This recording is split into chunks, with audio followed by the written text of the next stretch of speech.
So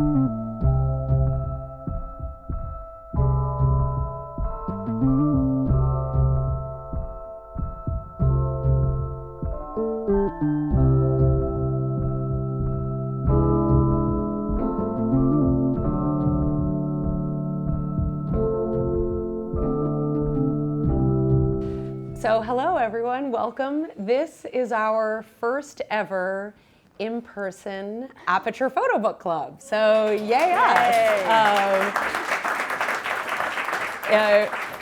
It's up to all of us to capture what it feels like to sit in my living room, but thankfully we're not sitting in my living room. We're sitting here at Picto. So thank you to Picto for welcoming us. Based on this, I would say we're probably going to do it again, but we'll see. So the PhotoBook Club was, could we begin a conversation with a group of people who care as much about how photographs and words designed and printed together can be both an expression of an artist's idea and a work of art in their own right? And how can we open up that conversation, typically with designers and editors and artists, of course. But tonight we thought if we're going to shake it up, let's shake the whole thing up. And instead, we are going to have our photo book club only with the one and only Tina Barney. So Tina, thank you so much for joining us.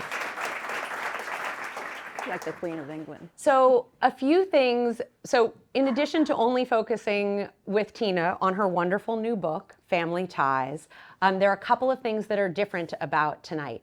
One is that because we're not on Zoom, if you have a question, write it on the little card that you were handed when you came in and pass it to my colleague Brianna or anyone else who looks like they might work at Aperture, but ideally Brianna, and she'll hand them to me. And we'll, at any point, we'll bring them into the conversation because we really do, I'm sure you're all as keen to talk to Tina as I am. So that's one thing. The other is that this beautiful book, we put about 10 of them out in every aisle so that you can look at the book. You can think of a question related to the book. You can enjoy something that we're talking about up close. But they aren't yours unless, so they could be yours, and Tina has generously offered to sign them for you, so you'll get your Photo Book Club 30% discount, and you can get them afterward, and Tina will sign them. But please don't take the ones that are sitting around, but enjoy them during the program, because we want you all to be able to look at them. Let's think, what else? I think that was all the preamble. Did I miss anything? Okay, good. So this book has its origins, I like to think, in a conversation that has a lot to do with my history with Tina and, in fact, with Aperture. And that was in, I think it was 2018, Aperture invited me to do a talk for APAD, a panel, and I said, I'm too busy, I can't, but okay. And we brought together Tina Barney, Liz Deschênes, Sam Contis, Sevilla Borges, and Dina Lawson. And the six of us had a conversation that was absolutely unforgettable, except that I can't remember anything. I can't either. But it helped that Alex Greenberger from Art News covered it. So in fact, it was one of those things. But one of the things that I really remember was the way in which there were all, these other four artists from across generations with all very different kinds of practices. And all of them were giddy at the thought of sitting next to Tina Barney on stage. And it was one of those things where I thought, what a magical, I hope it felt that way to you. Well, for me, I was in awe of them.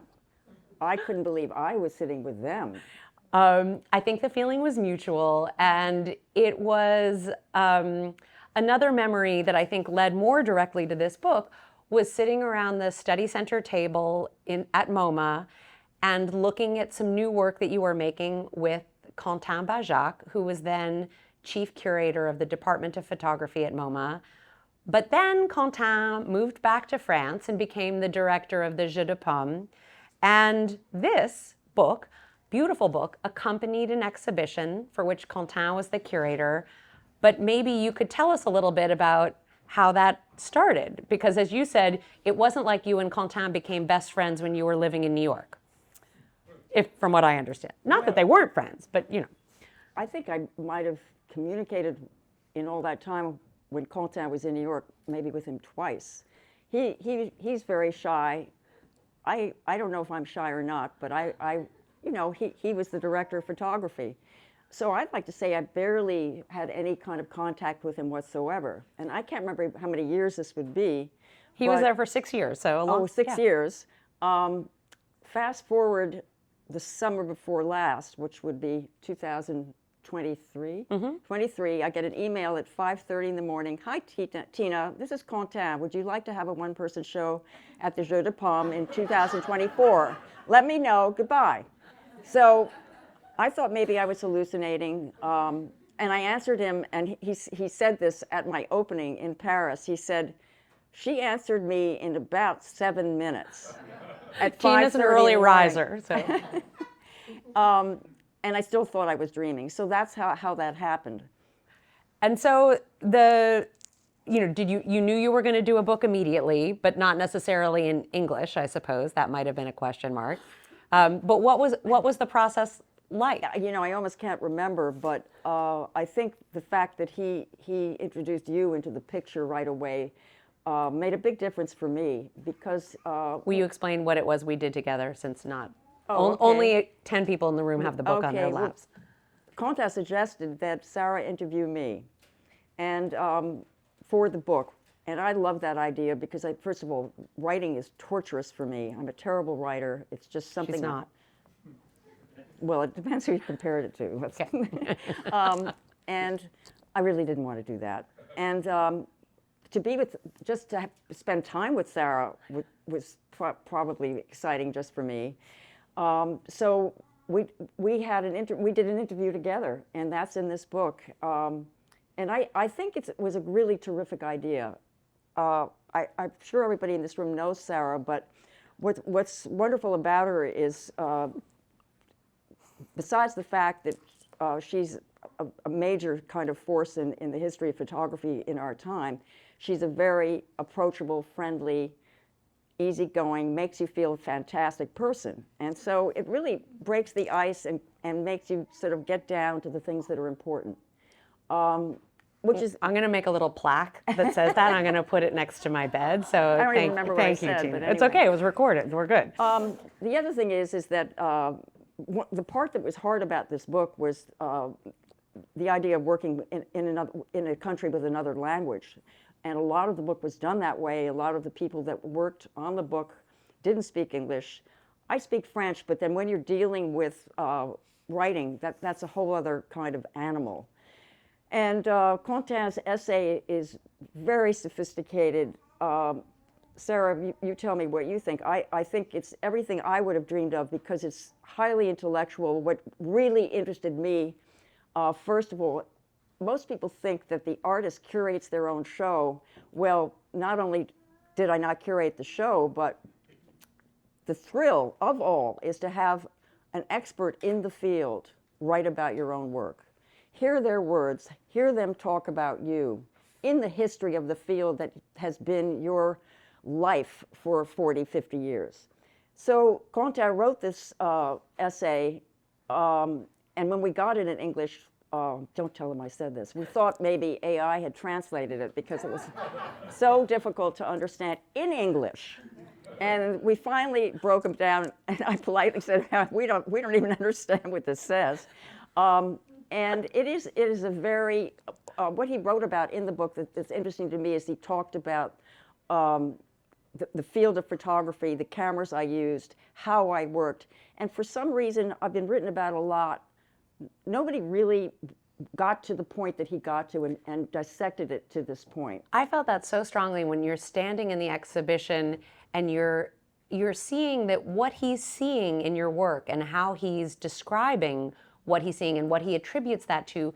You didn't even always agree with him, but I think his essay really, and the experience of the exhibition, which put your pictures on these wonderful glass, Lena Bobardi-inspired pedestals where they sort of had a concrete-esque base, and you really were approaching your photographs in a very singular manner and demanding, there were some relationships between images that he was creating, but he was really asking us as viewers to understand how you approached picture making. And I think it's what I, AI or no AI, there's no AI in Quentin's essay, he actually wrote it.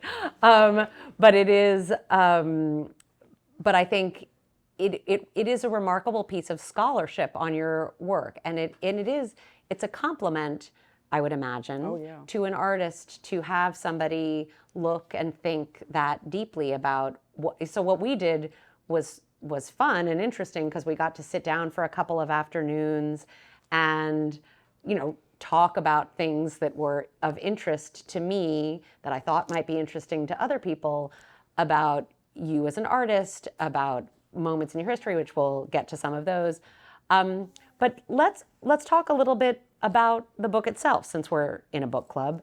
Do you want to? So our publishing partners with this were EXB, Atelier Xavier Barral, or Édition Xavier Barral. That's not it's an E, not an A, in Paris, and they were really, wonderful partners. They and you and Quentin worked on the design. We were shown essentially a largely, actually the only design pieces we changed were in our interview, where I think you and I both just wanted the illustrations to be bigger. And if you look, that's in part. So yeah, you can take it out. In the interview, we have all these installation views and other things, and the idea was, how do you make them not as big as the plates, but big enough that you can know what you're looking at? Yeah, especially like the Whitney Biennial pictures. So, or even the old magazine. Anyway, it was a lot of fun. Sort of like a scrapbook in a way. Mm-hmm.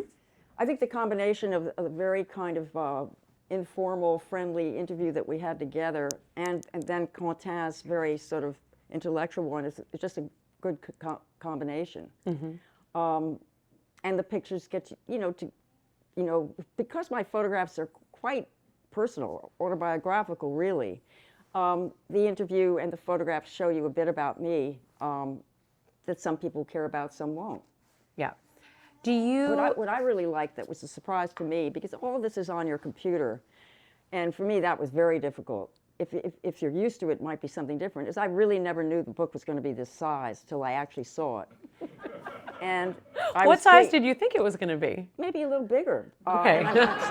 Which really, no clapping. I don't want to see another. Sorry, no big. First of all, I can't lift the large coffee table books, but also they chose the cover, which I was pretty particular about what they chose and what they didn't, and that was brilliant, because if you take this book and bring it down to the end of that room, the graphic, how does it look from the back? The formal qualities of this picture hold from a very big distance, and you want to do that because your book's going to be in a bookstore and people are going to be walking by, and that choice was really fantastic. And it's cropped, which I would never do, because I was always thought, you never crop anything. So that was really pleasing to me too. Mm-hmm. So what was the experience for you? Maybe you'll pick a picture or two to talk about where and I'll find the same one, but where Quentin, the way he showed it and spoke about it, you have one relationship to the people in your photographs, and, for him, it's a foreign country, but for maybe maybe you want me to pick one? Sure. What's hard? I was thinking of one not from the European, so let's say this one. Oh, okay. So this is on page 27. And you see one thing when you see this picture, and Quentin, I think, sees something very different, but maybe could you try to talk about it from... I don't remember his... Oh, don't worry about Quentin, okay. We'll talk about good. You. This picture, I think... 27.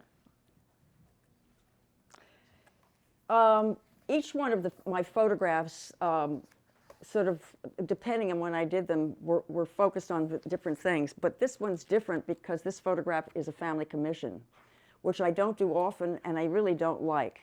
But this picture, it's funny because another thing that I think is interesting is you think you know what other nationalities in the world are like. And, you know, I thought I knew a little bit about what the French are like, but also we're dealing with another human being.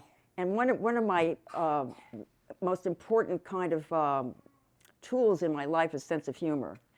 And it's really how I think I communicate with people right away. And if someone doesn't have a sense of humor, it's almost as if I'm looking at a blank wall. And Quentin, I can't see rolling on the floor laughing with his feet up in the air at anything. That's not a criticism. It's just that's the way he was like. Well, I think this photograph has a sense of humor to it. And I will never know if he thinks that. But I'll just tell you the setup of this photograph, and I don't think Quentin even knows this, is I don't know the family when I'm doing the commission. I walk in, the parents are kind of older. I know they've got kids. I don't know how old they are. I'm setting up with my assistants, which I need some kind of time to think about. And the mother says to me, oh, my daughter's got a boa. Is that okay? And I'm thinking, a boa is that feathery thing you put around your neck. And all of a sudden I look up and there's a snake. And I don't know why I didn't scream and run out of the door, run out of the room. Then the son had a ferret, which I hate even more than a boa. And it's not in that picture. And those people just stood that way, did what they, you know, I didn't have to tell them anything. And so that's the result of this picture. It's not really, it doesn't have the things that I'm usually interested in most. Right, so maybe as like as a contrast, let's talk about Sunday New York Times. Sunday New York Times. So just as a little bit of art historical context, I remember, you know, for many people, the first time they saw this photograph printed at 40 Were by... you 12 years old? I mean, well, when you made it, I was 10 when you made it, but I didn't see it then. But I still remember the first time I saw it. It was a huge picture, and it made at a moment when there weren't huge pictures, and it was made in 1982, and in 1983, within a year of its making, which is like a remarkable thing, it was hanging on the walls of the Museum of Modern Art in an exhibition called Big Pictures by Contemporary Photographers. Can you hear me if I don't hold up that microphone? Okay, great. Because that's easier for me. So it was on the walls in that picture, in that exhibition. And still, by the time I started working at MoMA, which was 9 years after that, this picture was legendary. You know, and it was like everyone, it only started looking smaller, you know, as everybody else's pictures started getting bigger. But it always had those sort of twinned feelings about it, of a feeling of immense intimacy, you know, like a snapshot, and this incredible majesty. You know, you're standing in front of it in awe. And so, but you had a very different relationship to the people in this picture. Well, I knew them very well, and I chose them. You have to start off by saying, to me, the most important thing is I'm using a view camera. I'm using a 4x5 camera. And I think that what I did, because I wasn't trained, I'm really self-taught, is I broke the system. Just because I wasn't trained in the system. And I'm clumsy, and I move very fast. So you have all those things together. And I knew this family, and they're crazy, nutty, funny, but they knew what a view camera was. That made a huge difference. So I walk in, I ask them if I can come in, and they don't alter themselves. They don't really pose for the camera. It's chaos. The balls are bouncing, the phone's ringing, people running in and out. But I chose my vantage point, which is very important. I knew that that was very important. I'd learned that from my teachers. I asked the father quickly to sit at the head of the table because I wanted the father to be at the head of the table. They were reading the New York Times, the Sunday New York Times, which stated a time and a place and a group of people, really. All this is done in seconds, just instinctively.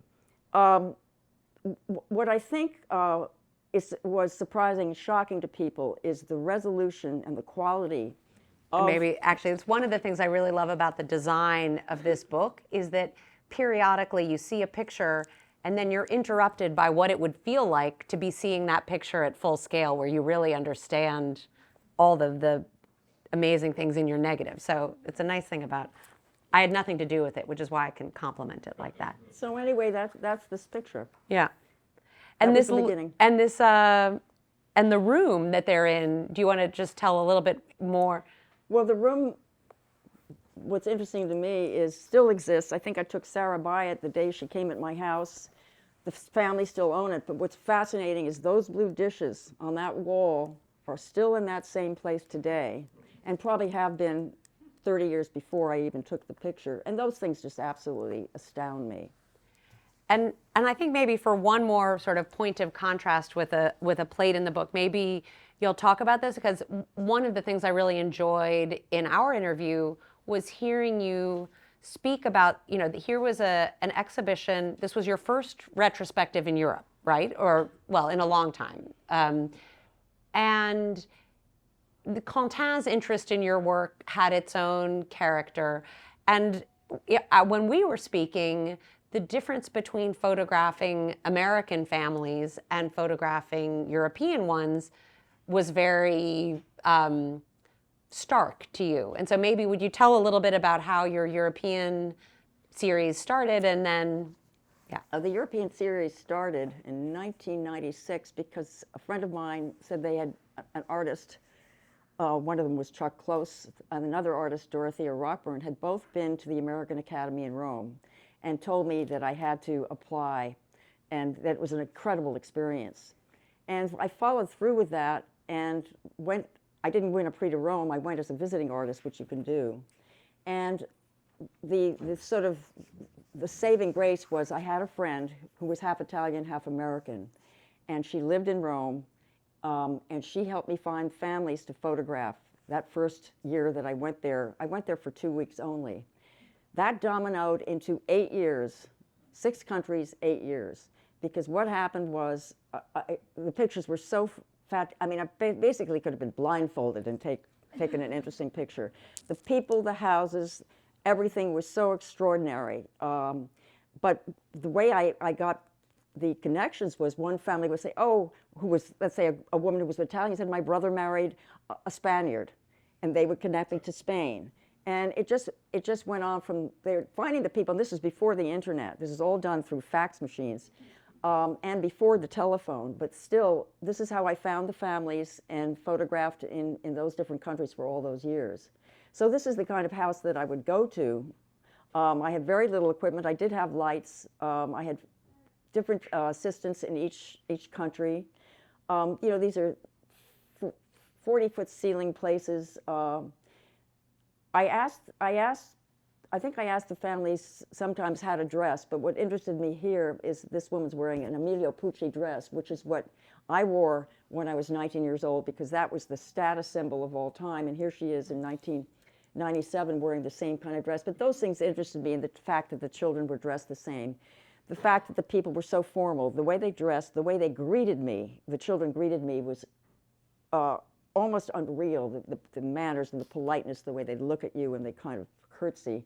So this goes through the book of the Europeans. And so Quentin mixed those Europeans with my American pictures, and many other projects that I've done through all these years. Yeah, so maybe that's a good thing, a way of talking about the sequencing of the book, which I think, which is like the sequencing of the exhibition, which is to say, he was bringing together pictures from different decades, from different series, and how did those transitions feel? I don't recall ever seeing your work juxtaposed in that way. Well, I mean, I think the thing that's the most important to me and that interests me the most is the formal properties of putting a work of art together.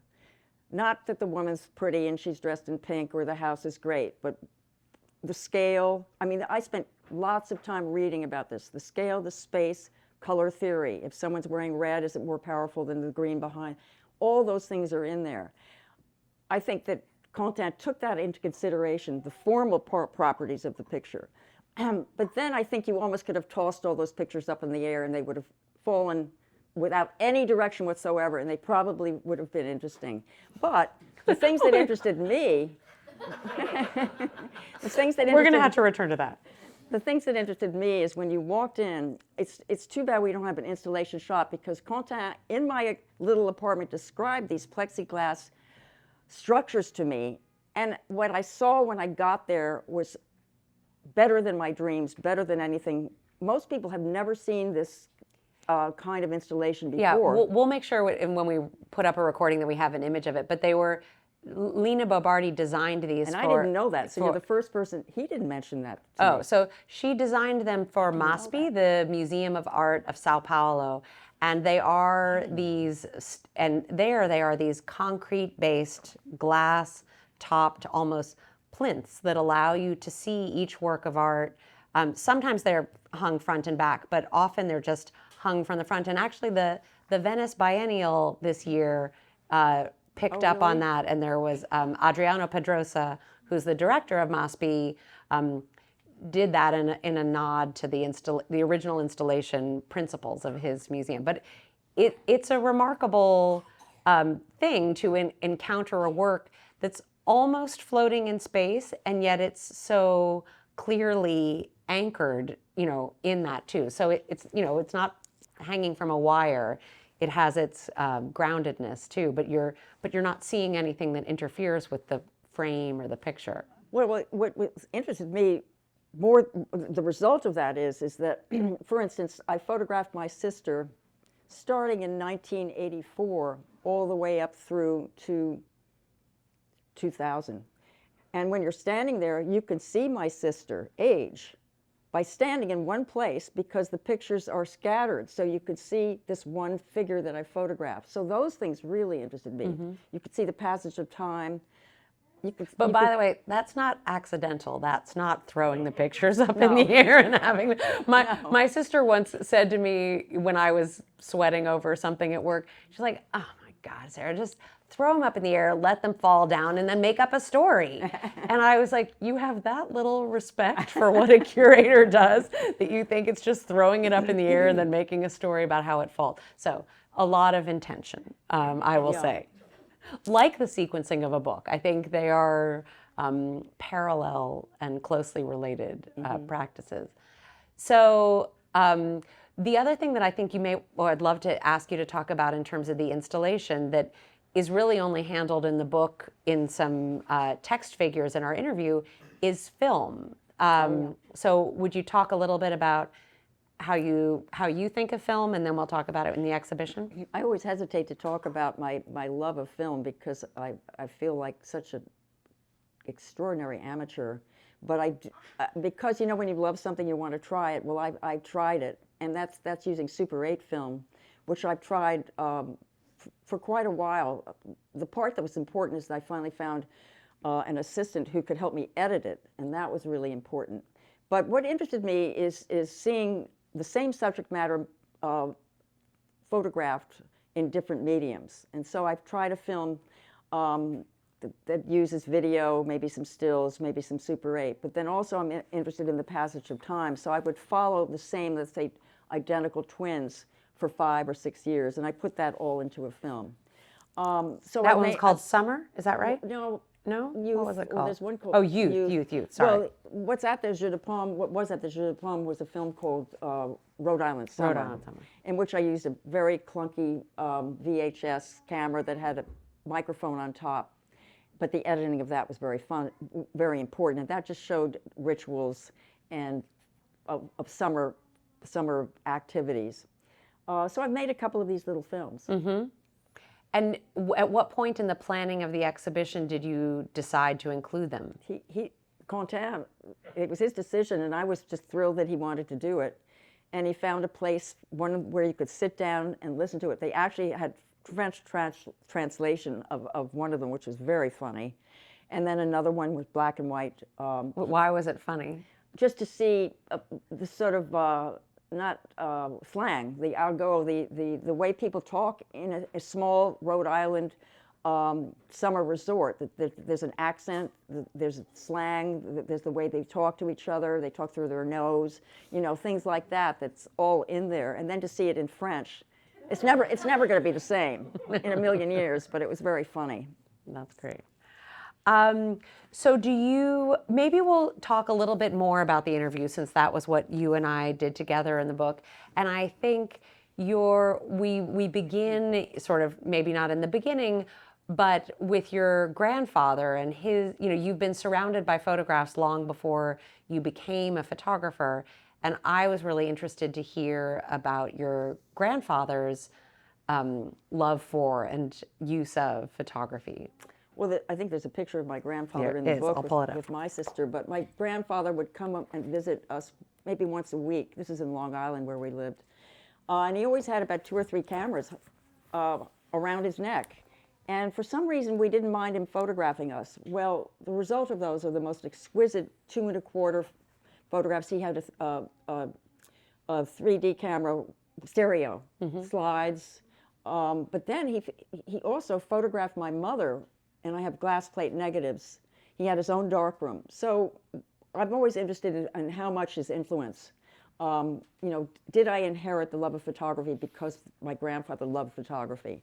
Well, we'll never know that, but that's definitely there. And then my mother was a fashion model too in the 30s, so that had to do with photography. And I have all her albums that her mother kept of these beautiful fashion photographs of her. Yeah, so there's her on the cover of Vogue. I mean, Harper's Bazaar. Not bad.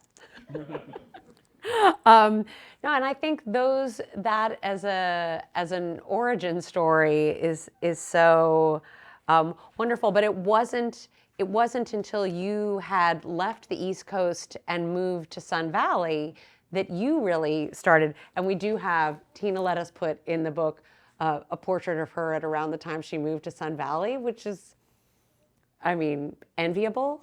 Let's just say.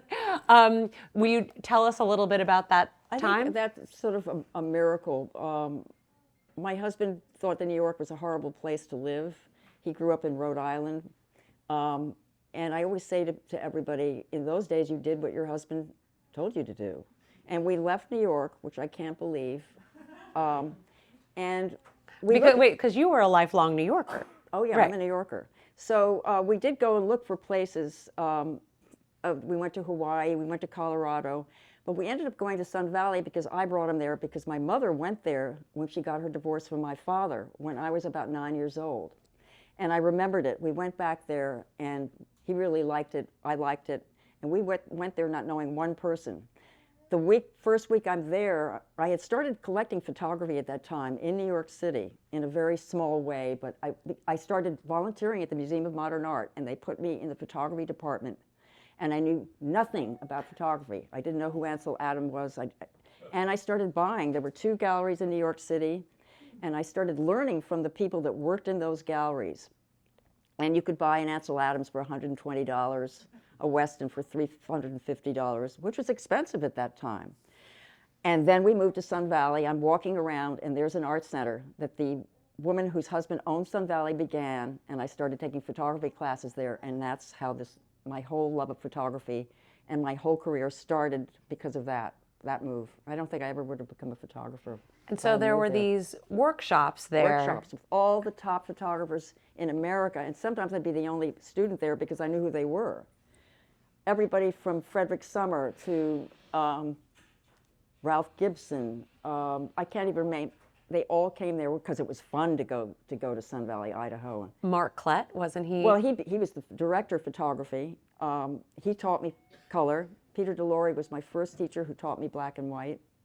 And will you talk a little bit, because we take, I think the book, the work in the book is really your large format work. It's from a large negative, it's printed large, you encounter it at that scale. But that change in scale that brought you to 1982 in the Sunday New York Times, you started out with a 35 millimeter camera like many people in the 70s. I did. I spent quite a few years taking really boring, stupid pictures. Well, I had a terrible Aperture time. didn't publish that book, in case you're wondering. It's in a file cabinet. Mostly because Ketchum, Idaho, off season is just a lot of mud. There's nothing there that interested me whatsoever. And in the winter, there was nothing there. I even tried. I even bought the 4x5 on the top of the mountain one day. Nothing there for me. There is a great photo of that, of Tina with the 4x5 on the top of it. But it was the summers where I went back to Rhode Island, where the pictures started. And when I did workshops, those pictures started coming out. But then I went back to New York and then worked on my own. From then on, from 1983 on, I was by myself in my darkroom by myself, printing my own pictures. Pretty amazing. Yeah. Will you talk a little bit about the first time that you met Ann Tucker, who is the legendary curator of photography from the Museum of Fine Arts in Houston? Because again, just before Big Pictures by Contemporary Photographers, you know, you made these big prints, and I assume the feeling was like, let's show them to some people.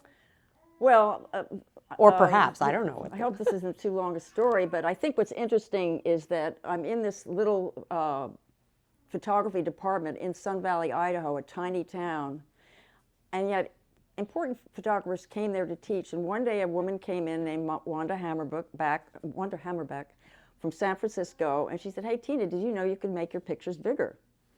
Now, I think she's talking about maybe 24 by 30 or something to that size, and there was one lab in San Francisco, and people like Richard Misrak would go there.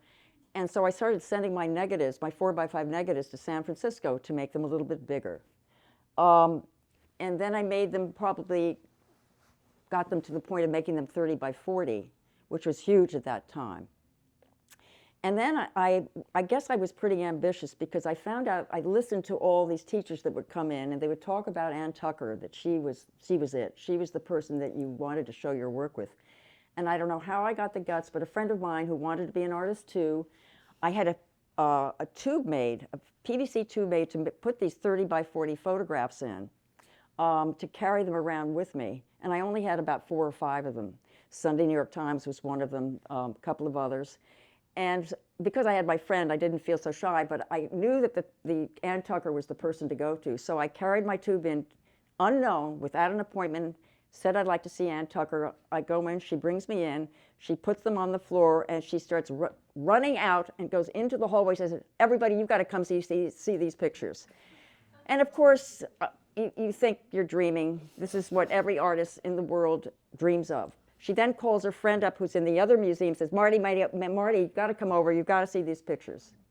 She then tells me there's going to be a show at the Museum of Modern Art called Big Pictures by Contemporary Photographers, and that I can make my pictures one size bigger, 48 by 60 inches, 4 by 5 feet, and tells me the lab I can go to. I pick one picture, Sunday New York Times. I send it to the lab. They sent it to me in my little condo. I remember the day I rolled it out on the floor, and I knew that was it. And I'm not, you know, I think a lot of artists think everything they do is fantastic.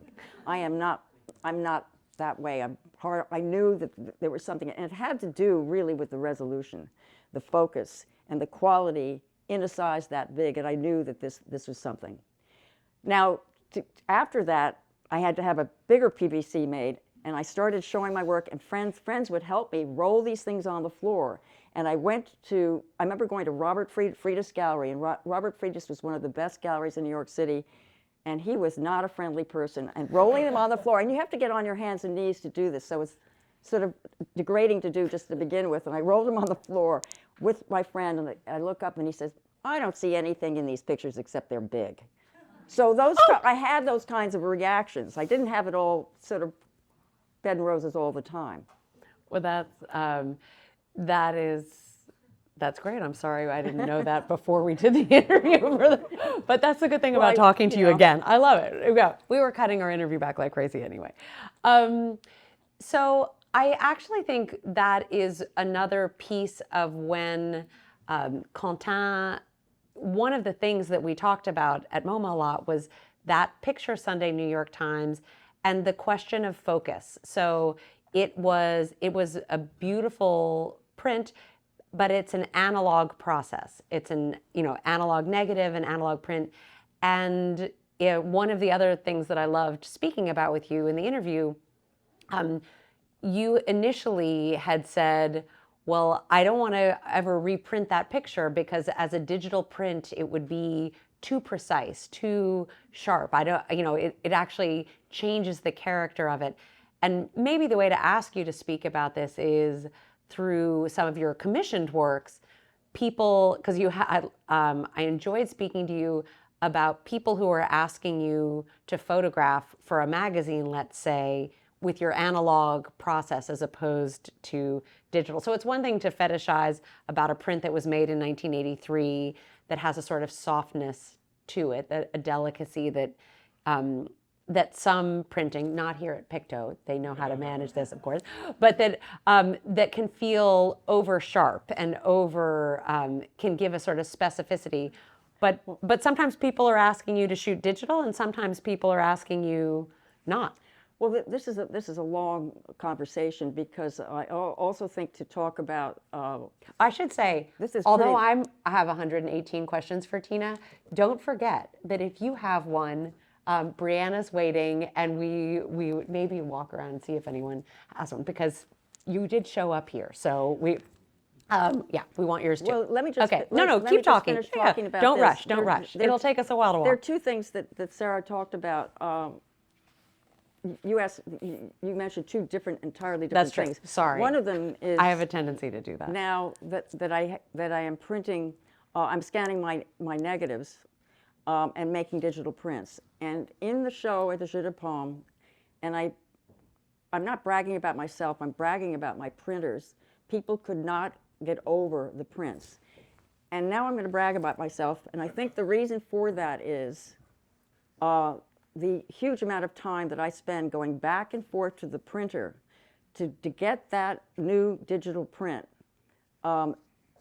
right, which is very, very hard to do, very time consuming. And I think probably everybody here in the room knows one of the huge problems is the paper. I cannot believe how little paper has been invented for photography and how limiting that is, and it is limiting. And that should be mentioned in the history of photography. And what's funny is that the print of Sunday New York Times in my Jeu de Paume show is an analog print and probably will be the last one that will ever exist. Nobody noticed that. Nobody mentioned it. Maybe some people really thought it, but you really have to be an expert in knowing those two things. But can you just describe for a second what you think are the characteristics that you enjoy about seeing that as an analog print? It's not the joy in that. It's almost like a sadness because I know that's going to not exist soon. One of the things that's limiting that really annoys me is I still think in digital technology that the color green and red still haven't been perfected yet. And I cannot believe with all the stuff that's going on in this world that no one's figured that out yet. And I have so much grass in so many of my pictures, and it is really hard to get that right. But anyway, that's one thing. The other is that I'd say 5 years ago, Norma might remember better than me, all of a sudden when I went on these fashion shoots, other photographers were using film, and the people that hired me wanted to use film. And that's a pain to use 4x5 film. Then you have to go have it done. I mean, I think about the expense, the time for me, et cetera, and I kept thinking they didn't know the difference. Norma kept telling me, Norma, my agent, who's sitting here, saying, yes, they do know the difference. Well, they still want to get a look that I had from these pictures. And now I think that the digital cameras have been perfected to a point, and the person that prints them, that I almost can get things that look like they're analog. But a lot of it has to, everybody probably here in this room knows that it has to do with certain colors and over sharpening. The sharpening tool, which I think should be wiped off the face of this earth. Really, I do. Well, maybe that's a good entree into the first question, which someone who never thought about sharpening tools. Someone asked, what was John Cherkovsky like to work with? God. Okay, you know how everybody was talking about David Lynch this week? I mean, did everybody notice? Like a god? I'm going to cry. Anyway, that was John Trzaskowski. I think if you do something and then you finally meet somebody whose greatness beyond words is, you know, a rush of a lifetime. And what was great about him was the way he spoke. He would get up and he had a funny kind of Midwestern accent. He probably was blitzed a lot of the time. He could put words together about photography that no one will ever come close to. Agreed. And then he would put it on paper too. And you know, we need that desperately. Mm-hmm. I don't think we have. I don't know. I hope they're good writers.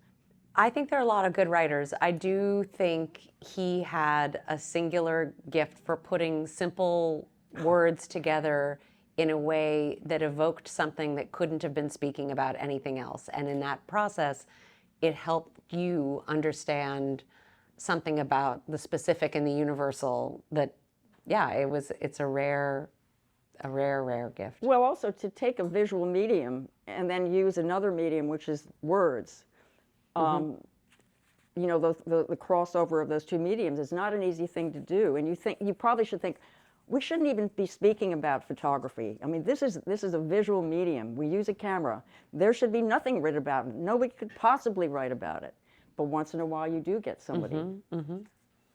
Well, this is an interesting question. This is in response to your comment about the last analog print of the Sunday New York Times. And the question is, what type of print is it? Meaning, I think, what other kinds of prints do you make, and why would you not make more analog prints? Because they don't have the paper. Okay, the paper's not there anymore. And then it's hard to duplicate them. The materials just aren't there. So I think that's the only answer I can give you. Mm-hmm. So here's another good question. Thank you all for doing these, making my life easy. I'm just going to read it verbatim. It's a little longer. Photography is currently going through a period of rapid transition, as it often has, and I'm glad that aside is in here, although I would be adding it if it weren't. With the advent of consumer-facing image generators, images being viewed mostly on screens, etc. So against this backdrop, what do you hope for society's relationship to pictures going into the future? So do you have an aspiration? Well, I love movies as much as I love still photography. And I don't know if this answers this question, but tell me if it doesn't. So I just saw a movie that taught me something back about photography. And I mean still photography, moving and still. So that means that things are still happening, that it's not the end of the world, that AI isn't going to finish us off. And I still think things are happening. Now, as far as still photography, I mean, I think that's got a more difficult kind of road to follow. I don't know why. Mostly because I think we're so inundated by imagery that it's hard to be original. It's hard to do something that's very different. I think it's almost hard for us to get rid of the visual crap that's out there too. So I don't know if that answers your question or not.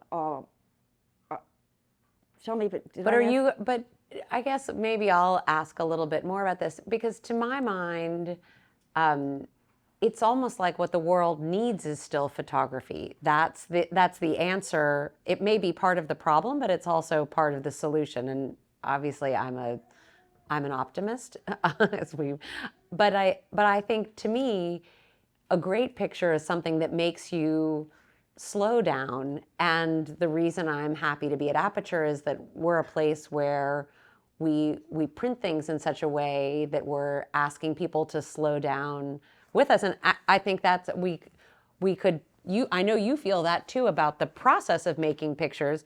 That the title of our interview, and I just want to make sure I get it right, yeah.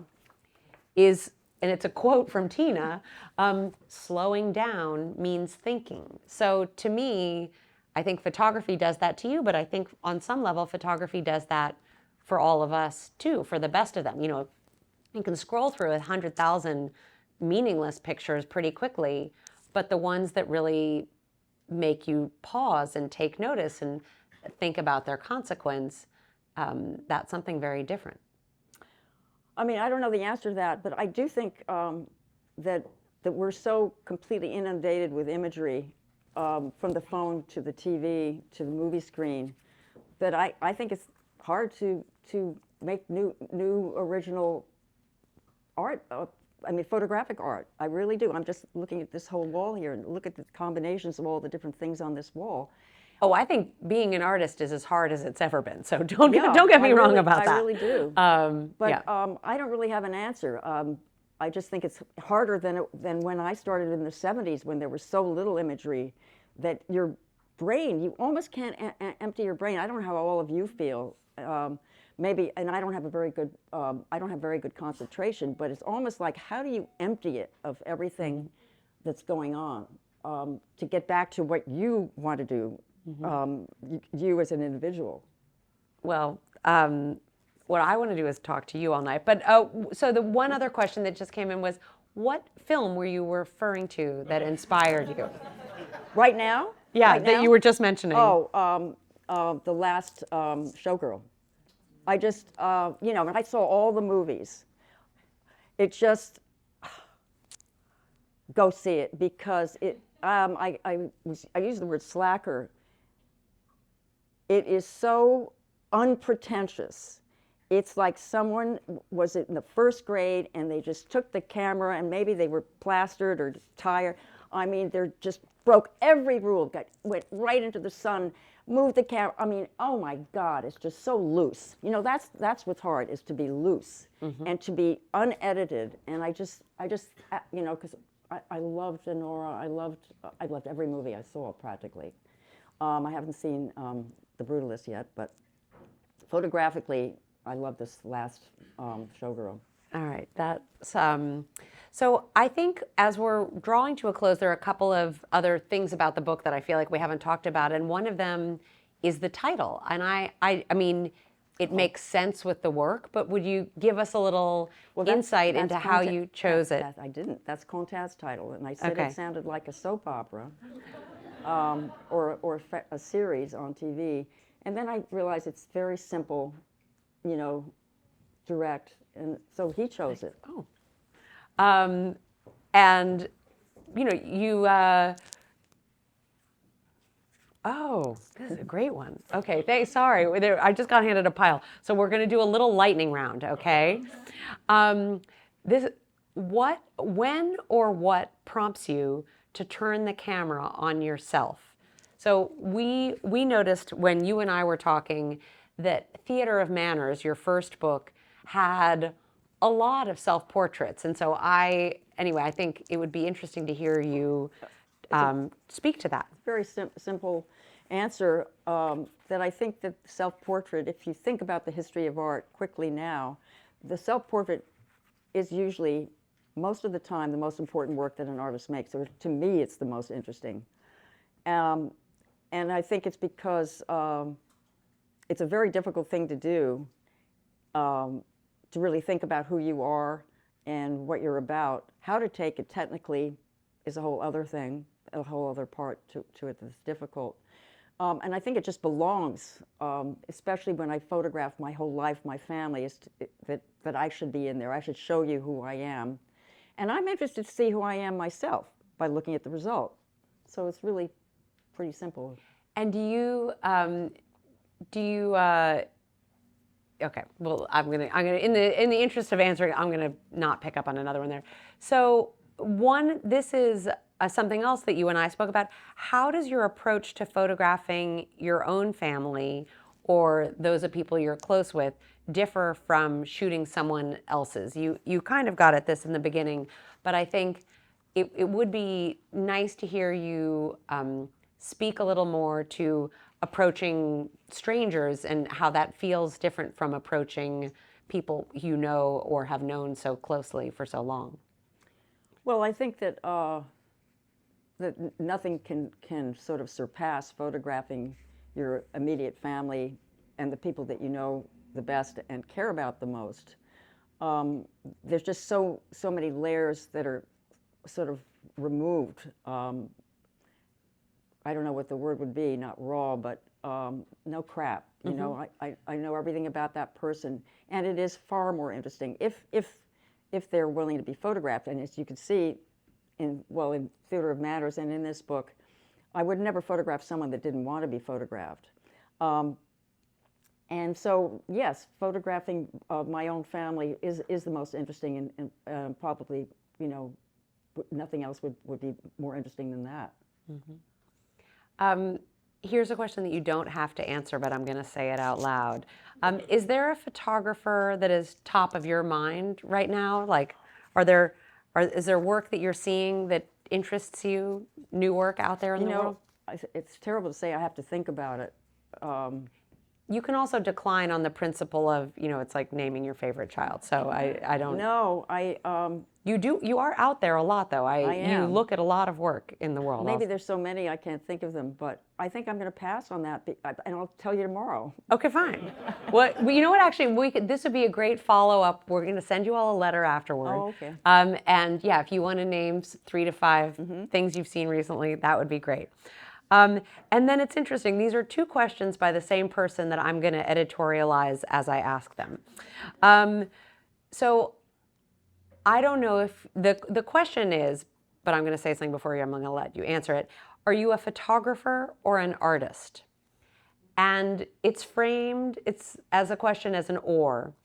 And I'll just like to, before you answer, I'd like to remind you that Dorothea Lange, who was one of Aperture's founders, felt passionately that she was not an artist, that she was a photographer.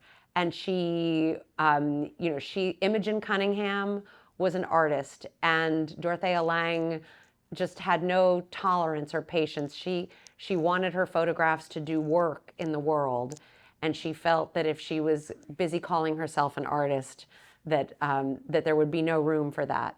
And so, with that, are you a photographer or an artist? I'm a photographer. I have such a deep feeling for photography that saying I'm an artist feels like kind of bullshit to me. You know? Fair enough. I like to be specific. And then this last piece of the question is, have you ever been tired of taking photos? No, not have you ever been tired, period.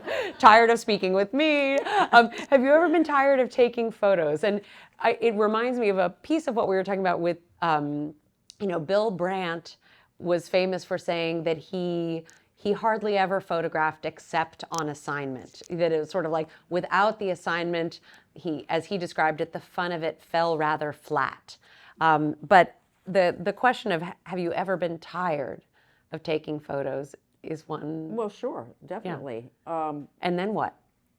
Well, I think I have to decide whether I even want to do it. Then I have to think about what to do. And of course, at this point, it probably gets harder and harder because I feel like I've done everything. But yeah, I definitely easily could say that. And then once in a while I go back because I've been working on a project for a while, but I really have to, it takes much more, it doesn't come as easily. So. And where do your commissions, where does your sort of editorial work fall into that? Does that help? It's like a different sport, it's just a different animal. And I only really do what I want to do, so I'm very lucky about that. So I really get to choose. And, not always is that going to be fun, but I do get to do what I want to do most of the time. So that sounds lucky. like a pretty good way to go through life. So thank you, Thank Tina. you, everybody. This was really... Thank you. I I also want to thank FotoFocus, who I didn't mention in the beginning, but our ability, now that you all are seeing this is not in my living room, these lights and all this technology, all of this is made possible thanks to FotoFocus. So they really make our PhotoBook Club possible. Don't forget, you can buy a copy of the book with your 30% discount online or in the back of the room. And if you're here, Tina will sign them.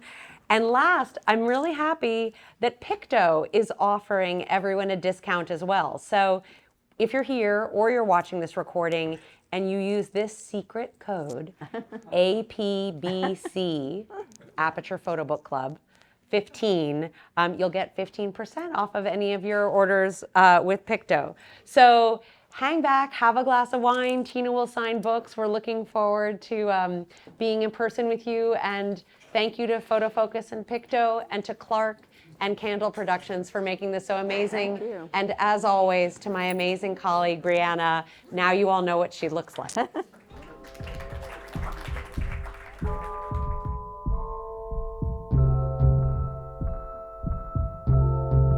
You must have been really fun to go to school with. Really, you are so much fun. You're going to meet some people tonight. Thank you. That was great. Thank you.